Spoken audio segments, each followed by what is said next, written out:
मुश्कंद। मुश्कंद बहुत थक गया था और सोना चाहता था। थकना तो उसे था ही, लड़ाइयाँ जो बहुत लड़ी थीं। लड़ाइयाँ भी ऐसी वैसी नहीं। जब देवताओं और असुरों के बीच रन पड़ा था तो ये मिट्टी का पुतला और ज़मीन का बासी भी मैदान में जा कूदा और देवताओं के कंधे से कंधा मिलाकर ऐसा लड़ा कि असुरों के छक्के छुड़ा दिए। उसकी इसी बहादुरी से खुश होकर देवताओं ने उसे एक अनोखी ताकत बख्श डाली। उसकी आंखों में दुश्मनों के लिए कहर पहले ही भरा रहता था, अब उसमें यह ताकत पैदा हो गई कि जिसे कहर की निगाह से देखता वो जलकर भस्म हो जाता। मुश्कंद जब असुरों से निबट कर पलटा तो तप में बैठे ऋषियों ने दुहाई दी कि ऐ राजा, तू आसमानों में जाके असुरों से लड़ा, मगर कुछ जमीन की भी तो फिक्र कर। यहां बनों में राक्षस दंदनाते हैं और हमारी तप में खंडत डालते हैं। मुश्कंद ने यह सुनकर ताव खाया और राक्षसों से भिड़ गया। कितनों को उसने कहर भरी नजरों से देखा और जलाकर राख कर दिया। जो बच गए वो ऐसे भागे कि वन में दूर दूर तक उनका पता नहीं था। तब वन राक्षसों से पाक हो गया। ऋषियों ने मुश्कंद को सैकड़ों दुआएं दी। ये खबर वन से निकलकर नगर नगर पहुंची। वहां लोगों ने झुरझुरी ली और मुश्कंद को दुहाई दी कि ऐ महावीर, तूने असुरों से टक्कर ली और राक्षसों का जोर तोड़ा। कुछ इन राजाओं का भी उपाय कर जो असुरों और राक्षसों से बढ़कर पापी हैं और प्रजा के लिए मुसीबत बने हुए हैं। मुश्कंद ये दर्द भरी दुहाई सुनकर ताव में आया और उन राजाओं पर पिल पड़ा। एक एक पापी राजा को ठिकाने लगाया और अन्याय को खत्म किया। उन राजाओं की सताई हुई प्रजा ने सुख का सांस लिया। यूं मारा मार करने के बाद मुश्कंद अपनी राजधानी को लौटा। अत्याचारी राजाओं से वन और नगर पाक हो चुके थे। अब चारों तरफ शांति ही शांति थी। मुश्कंद ने सोचा था कि अब वो निश्चिंत होकर राज करेगा और जनता के भले के काम अंजाम देगा, मगर उसने अभी ये सोचा ही था कि उसे थकन ने आ लिया। थकन ने और नींद ने। सिंहासन पे एक दिन बैठना उसे नसीब न हुआ। भरे दरबार से ये कहकर उठ खड़ा हुआ कि मित्रों, मैं बहुत थका हुआ हूं, सोना चाहता हूं। राजमहल कब से सूना पड़ा था। अब जो राजा वापस आया तो जैसे सूखे धानों पे पानी पड़ गया। पूरे महल में खुशी की एक लहर दौड़ गई। बरस बरस का सन्नाटा टूटा, खुशी के गीत गाए जाने लगे, फजा में कहकहे गूंजने लगे। मगर जिस आदमी को नींद आ रही हो उसे कुछ भी भला नहीं लगता, न हंसी दिल लगी न गीत संगीत। राजमहल की चहल पहल राजा को इखरने लगी। दिल में सोचा कि यहां तो बहुत शोर है, मैं सोऊंगा कैसे। जी में अजब समाई कि राजमहल से निकलो और किसी चुप जगह पर जाकर लंबी तान कर सो रहो। सो उसने मंत्री को साथ लिया और महल से निकल गया। महल से बाहर भी कौन सी खामोशी थी। राजधानी अपने राजा की वापसी पर खुशी मना रही थी। आनंद मंगल गाए जा रहे थे, खुशी की तानें लगाई जा रही थीं, चोहलें हो रही थीं, कहकहे लगाए जा रहे थे। मुश्किल सारे नगर में घूम गया। कोई ऐसा कोना न मिला जहां चुप का राज हो और वो इत्मीनान से सो सके। जिधर जाओ शोर ही शोर। वैसे तो वो खुशी का शोर था, मगर मुश्किल को उससे खफकान होने लगा। उसी खफकान में वो नगर को छोड़ वन में निकल गया। नगर का शोर पीछे रह गया था, लेकिन वनों का अपना शोर होता है। शेरों की दहाड़, हाथियों की चिंगाड़, डाल डाल पंछी बैठे थे और अपनी अपनी बोली बोल रहे थे। एक दरख्त पे बहुत से तोते बैठे थे और बहुत टाएं टाएं कर रहे थे। मुश्किल झुंझला गया। उसने कहर की आंख से उन्हें देखा। वो सब दम के दम में जलकर भस्म हो गए। पास ही एक बरगद तले एक जोगी अंग पे भभूत मले धूनी रमाए बैठा था। उसने ये देखा तो दुख से बोला कि राजा, तूने तोतों के साथ अच्छा नहीं किया। राजा ने पलट के जवाब दिया, तोतों ने भी तो मेरे साथ अच्छा नहीं किया था। मैं नगर के शोर से भागकर वन में आया था। यहाँ पे पंछियों ने शोर मचा रखा है और तोतों के शोर से तो मेरे कान फटे जा रहे थे। जोगी जहर भरी हंसी हंसा बोला, राजा, आकाश तले तो शोर ही शोर है। फिर मैं कहाँ जाऊं? मुझे तो नींद आ रही है, ये शोर मुझे सोने नहीं दे रहा। बस इतनी सी बात थी, इसमें कौन सा पेच है। यहाँ पे पर्वत हैं, इनमें इतनी गुफाएं हैं, किसी गुफा में घुस जा और सो जा। ये बात मुश्किल के जी को लग गई। उसने घूम फिर कर एक उजाड़ जगह में एक गहरी अंधेरी खोह को ताड़ा। उसके बीच कुशा घास बिछाई। फिर मंत्री से कहा कि मैं सोने लगा हूं, तुम जाकर राज के काज संभालो। मेरे सोते हुए राज में सुख चैन रहना चाहिए। और एक बात का ध्यान रखना कि कोई यहां आकर मुझे न जगाए। जो ऐसा करेगा मैं उसे जलाकर भस्म कर दूंगा। बस जब नींद पूरी हो जाएगी तो मैं खुद ही जाग पड़ूंगा और आकर राज संभालूंगा। मंत्री ये सुनकर वापस राजधानी चला गया। उधर मुश्कंद लंबी तान कर सो गया। मुश्कंद ऐसा बेसुध सोया कि सदियां बीत गईं और उसने करवट तक न ली, जैसे जन्म जन्म की नींद उसकी आंखों में उतर आई हो। वो अंदर खोह में पड़ा सोया रहा, उधर बाहर जमाने ने कितनी करवटें बदल ली। सोया मुया बराबर। मुश्कंद नींद में था। उसे क्या पता कि दुनिया क्या से क्या हो गई। बनों में राक्षस फिर दंदनाने लगे थे। बस्तियों में पापियों दुष्टों की बन आई थी। राजों के तौर बदल गए थे। जुल्म उनका चलन बन गया था। लोग जुल्म की चक्की में बुरी तरह पिस रहे थे। और मथुरा नगरी में तो हद ही हो गई। राजा कंस ने माओ की गोदें खाली कर दीं और सुहागनों के सुहाग उजाड़ दिए। मगर उसी बीच एक वाकया और भी हुआ। उसी मथुरा नगरी में वसुदेव के घर में चांद सा बेटा पैदा हुआ, जिसका कंस को पता ही न चला। वो बेटा वृंदावन में पला बड़ा। और फिर क्या हुआ कि उसने गायें चराते चराते और बांसुरी बजाते बजाते तलवार उठाई और मथुरा में आकर कंस को ठिकाने लगा दिया। मथुरा वालों ने सुख का सांस लिया, मगर जल्दी ही पता चला कि वो अपने पीछे अपने जैसे कितनों को छोड़ गया है। यही हुआ करता है। जालिम जीते जी एक नज़र आता है, लगता है कि वो ठिकाने लग जाए तो जुल्म का अंत हो जाएगा। जब वो ठिकाने लग जाता है तो पता चलता है कि इस जैसे कितने ही मौजूद हैं। वसुदेव के बेटे ने कितनों को ठिकाने लगाया, मगर फिर भी कितने ही बच रहे। बच जाने वालों में एक राजा कालियोन भी था।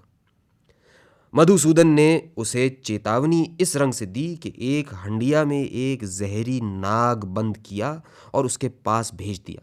मगर कालीवन भी एक जहरी था। उसने जवाब यूं दिया कि ढेर सारी चींटियां हंडिया में डाली और हंडिया वापस भेज दी। मधुसूदन ने देखा कि चींटियों ने नाग का भुर्ता बना दिया है। ये देखकर वो बहुत सटपटाया। तब नारद मुनि ने उसके पास आकर ये कहा कि ऐ वसुदेव के बेटे, कालीवन तेरे बस में नहीं आएगा।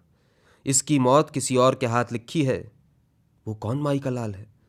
वो मुश्कंद है, जिसकी चितवन में इतना कहर भरा हुआ है कि उसे वो एक नज़र देखेगा और खाक कर डालेगा।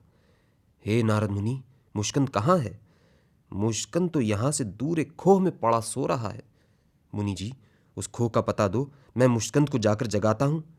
हे मधुसूदन, खोह का पता तो मैं दिए देता हूँ, पर तू खुद उसे मत जगाइयो। जो भी उसे जगाएगा वो उसे जलाकर भस्म कर देगा। बस तू इतना कर कि उस खोह में दबे पांव जा और राजा के सरहाने जा बैठ। कालीवन तेरी खोज में है, वो तेरे पीछे पीछे वहां जाएगा। वो मूर्ख अपने घमंड में आकर उसे झंझोड़ेगा। बस तेरा काम बन जाएगा। वसुदेव के बेटे ने ऐसा ही किया। नारद मुनि से पता लेकर खोह में पहुंचा। राजा मुश्कंद बेसुध पड़ा सो रहा था। चुपके से उसके सराहने जा बैठा। कालीवन उसका पीछा करते करते वहां पहुंचा। देखा कि एक पुरुष ढो का ढो पड़ा खर्राटे ले रहा है। कालीवन ने अपने घमंड में उसे ठोकर मारी। मुश्कंद की नींद में खलल पड़ा। आंख खुल गई। कहर भरी नजरों से देखा कि कौन है जिसने उसे जगाया है। बस देखना था कि कालीवन खड़े खड़े ऐसे जलकर भस्म हुआ जैसे वन का सूना पेड़ जले और दम के दम में राख का ढेर बन जाए। मुश्कंद फिर सोने लगा था कि वसुदेव के बेटे ने अपनी मुरली बजानी शुरू कर दी। मुरली की मधुर लय में मुश्कंद की आंखों में भरी नींद और गुस्सा दोनों बह गए। उसने लेटे लेटे थोड़ी सख्त आवाज में कहा, किसकी मौत आई है कि मेरी नींद में खलल डाल रहा है? महाराज, मुरली मैंने इस कारण बजाई है कि तुम्हारे जागने का समय हो गया है। तू मुझे जगाने वाला कौन है? मैं कृष्ण कन्हैया हूं। कौन कृष्ण कन्हैया? वसुदेव का पुत्र कृष्ण कन्हैया। कौन वसुदेव?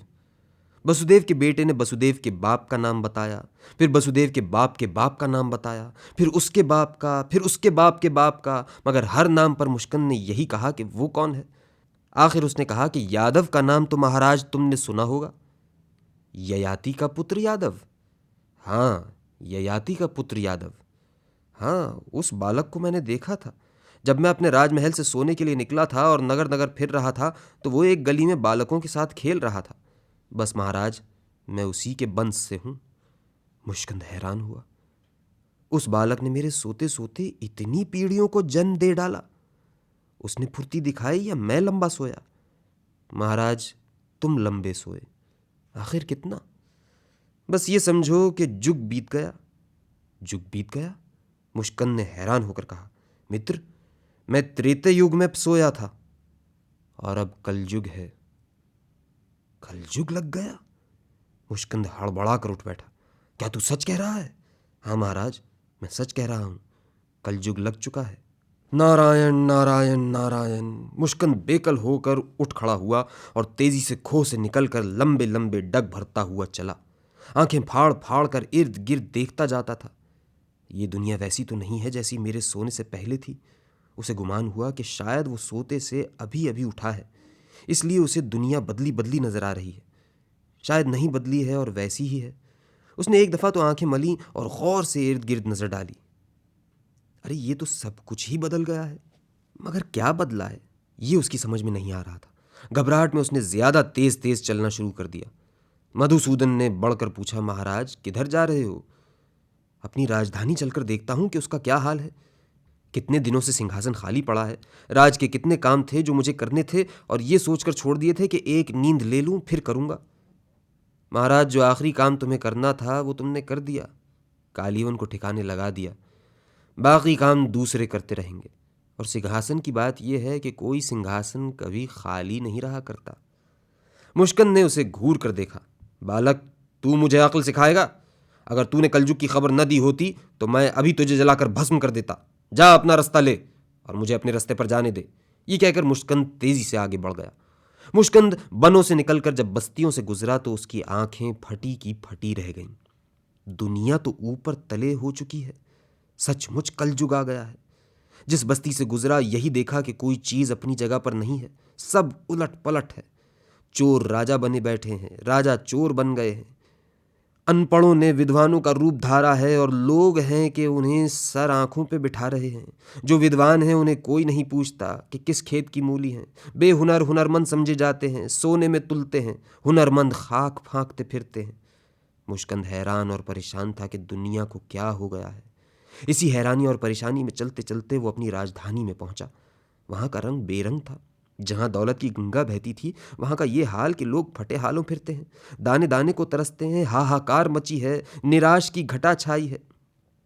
राज दरबार में झांका तो और भी अचंभा हुआ। फिर गुस्सा आया कि ये बालिश भर का बदसूरत आदमी कौन है कि इसके सिंहासन पे आन बैठा है। सोचा कि इसे कहर की आंख से देखो और जलाकर भस्म कर दो। अभी उसने ये सोचा ही था कि दरबान ने आकर टोका कि कौन हो और यहां क्या लेने आए हो। मुश्कंद सटपटा गया। कुछ समझ में ना आया कि दरबान से क्या कहे और उसे कैसे बताए कि वो इस देश का राजा है। उसे ऐसी गैरत आई कि फौरन ही पलट लिया। और अब जो उसने इर्द गिर्द नजर डाली तो देखा कि सभी के कद छोटे हैं। इर्द गिर्द छोटे छोटे आदमियों को देखकर वो अचंभे में पड़ गया। मेरी राजधानी में सब ऊंचे कद के लोग थे, वो कहाँ गए? रफ्ता रफ्ता तबीयत में उदासी आ गई। लंबा ठंडा सांस भरा। छोटे लोगों का जमाना आ गया। बुड़बुड़ाया और राजधानी से निकल गया। मुश्कंद छोटे लोगों के बीच से निकल आया था और अब वन में भटकता फिर रहा था। समझ में नहीं आ रहा था कि क्या करे और किधर जाए। मुंह उठाए यूं ही चला जा रहा था कि जिस खो से सोकर निकला था वही खो फिर सामने नजर आने लगी। दिल में कहा कि कहाँ मारे मारे फिर रहे हो? गुफा से बेहतर अब तुम्हारे लिए कोई जगह नहीं है, फिर उसी में घुसकर सो रहो। मुश्कंद खो की तरफ बढ़ने लगा था कि क्या देखा कि 7 आदमी के साथ उनके एक कुत्ता था, लंबे डग भरते हुए किसी तरफ से आए और उस खोह में दाखिल होने लगे। मुश्कंद ने बढ़कर उन्हें टोका, कहा कि मित्रों, ये गुफा मेरा स्थान है, तुम यहां क्या लेने आए हो? 7 में से एक ने सबकी तरफ से जवाब दिया, ए अजीज, हम गरीबुल वतन हैं, फलक के सताए हुए हैं, ज़माने के रांदे हुए हैं। हमारी ज़मीन हम पर तंग हुई तो सोचा कि अल्लाह की ज़मीन तो कुशादा है, बस निकल खड़े हुए। रंजे सफ़र खींच कर यहाँ पहुँचे हैं। राह में ये गार नज़र आया तो दिल ने कहा कि इसे गोशा आफियत जानो। शाह वकियानूस के आदमियों से भी कि हमारे पीछे लगे हुए हैं, महफूज रहेंगे और थोड़ी कमर भी लगा लेंगे कि खस्ता व दरमांदा हैं और कितनी रातों के जागे हुए हैं। मुश्कंद ने उनका हाल सुनकर तरस खाया, बोला, हे मित्रों, तुम्हारी मत मारी गई थी कि तुमने अपनी जन्मभूमि छोड़ी। सच है कि धरती विशाल है, पर कठोर भी तो है, बेठिकानों को बहुत सताती है। मेरी इतनी उम्र हो गई, देश देश की यात्रा की है, जन्मभूमि त्यागने वाले को मैंने कभी सफल होते नहीं देखा। अजीज, तूने सच कहा, मगर हमारे लिए चारा क्या था? बादशाह जाबिर था, हक़ व सदाकत का दुश्मन था। इस फ़ज़ा में हमारे लिए सांस लेना दुश्वार हो गया था। ऐसी घड़ी आई कि अपने भी पराए हो गए। मुश्किन ने ठंडा सांस भरा। कलजुग जो हुआ। कलजुग? सातों ने हैरान होकर पहले एक दूसरे को देखा, फिर मुश्किन का मुंह तकने लगे। मुश्किन को उन पर और भी तरस आया कि इन अज्ञानियों को ये तक पता नहीं कि त्रेता युग का अंत हो चुका है और अब कलयुग चल रहा है। उसने सोचा कि उन्हें थोड़ी शिक्षा देनी चाहिए कि युगों का क्या चक्कर है, ये युग कौन सा है और इसमें क्या कुछ होना है। यही कुछ कहने के लिए होंठ खोलने लगा था, मगर उसने देखा कि वो तो अब वहाँ हैं ही नहीं। हैरान हुआ कि वो किधर निकल गए, मगर फिर ये सोचकर मुतमईन हो गया कि अच्छा हुआ वो कहीं आगे बढ़ गए। अब वो अपनी गुफा में जाकर इत्मीनान से सो सकेगा। मगर जब उसने खो की तरफ कदम बढ़ाया तो देखा कि वो सातों के सातों अंदर सोए पड़े हैं। दिल ही दिल में झल्लाया कि मूर्ख, मेरे स्थान पर जाकर सो गए। एक ठिंगना मेरे सिंहासन पर धरना दे के बैठ गया, ये सात परदेसी मेरे बसेरे के स्थान पर आकर पिसर गए, मैं कहाँ जाऊं? उसने तय किया कि उन्हें उठाकर कहा जाए कि यहां से लंबे बनो, किसी और जगह जाकर ठिकाना करो। ये सोचकर मुश्किन ने खो की तरफ कदम बढ़ाया। अचानक कुत्ते ने झुरझुरी ली और उस पर गुर्राने लगा कि जैसे उसने दूसरा कदम बढ़ाया तो उस पर झपट पड़ेगा। कुत्ते की ये मजाल कि उस पर गुर्राए। उसे बहुत ताव आया। सोचा कि उसे कहर की आंख से देखो और भस्म कर दो। उसने अपनी तरफ से ये कोशिश की, मगर अचानक उसे एहसास हुआ कि उसकी आंख कहर की नज़र जोगी नहीं रही। इस बात से वो बहुत परेशान हुआ। उसे लगा कि उसकी सारी ताकत उसकी कहर की नज़र में थी। वो नज़र गई तो जैसे उसकी सारी ताकत चली गई हो। मगर ये हुआ कैसे? और उसे सोचते सोचते ख्याल आया कि उसने कहीं पुराणों में पढ़ा था कि एक ऐसा सूरमा पैदा होगा जिसकी धनुष के बाण कितने ही चलाए जाएं पर ख़त्म नहीं होंगे। वो बहुत मार के मारेगा। एक समय ऐसा आएगा कि उसकी धनुष खींचे नहीं खींचेगी और उसके सारे बाण ख़त्म हो चुके होंगे। तब वो सोचेगा कि ये उसका अंत समय है और वो दुनिया से मुंह मोड़कर पर्वतों में निकल जाएगा। ये बात ध्यान में आई तो उसका जी बैठने लगा। एक उदासी के साथ सोचा कि सोने से पहले दुनिया को उसकी कितनी ज़रूरत थी। धरती की बात तो जाने ही दो, आसमानों पर विराजमान देवता भी उसकी मदद के मोहताज थे। धरती से लेकर आकाश तक कितनी मांग थी उसकी। सोकर उठा है तो दुनिया कुछ से कुछ हो गई, जैसे ज़माने ने उससे मुंह मोड़ लिया हो, जैसे अब किसी को इसकी ज़रूरत न रही हो। ये सोचते सोचते उसने एक दफ़ा फिर गुफा के अंदर नज़र दौड़ाई। वो सातों आदमी सोए पड़े थे और खर्राटे ले रहे थे। कुत्ता दांत निकोस रहा था और गुर्रा रहा था। दुनिया में अब, उसने सोचा, मेरे लिए कोई जगह नहीं है, न नगर में न वन में। इस ख्याल के साथ वो बिल्कुल ही ढह गया। मेरा समय बीत गया, अब दूसरों के सोने और जागने का समय है। वो सोच में पड़ गया। फिर ध्यान की एक और लहर आई। तो फिर मैं क्यों इस असार संसार में भटकता फिर रहा हूँ? और ध्यान की इस लहर ने उसे ऐसा अपनी लपेट में लिया कि बस फिर वो हिमालय पर्वत के घने जंगलों में निकल गया। एक पेड़ तले समाधि लगाकर बैठा, आंखें मूंद लीं, लंबा सांस खींचा कि दम बंद हुआ और वो हमेशा के लिए सो गया।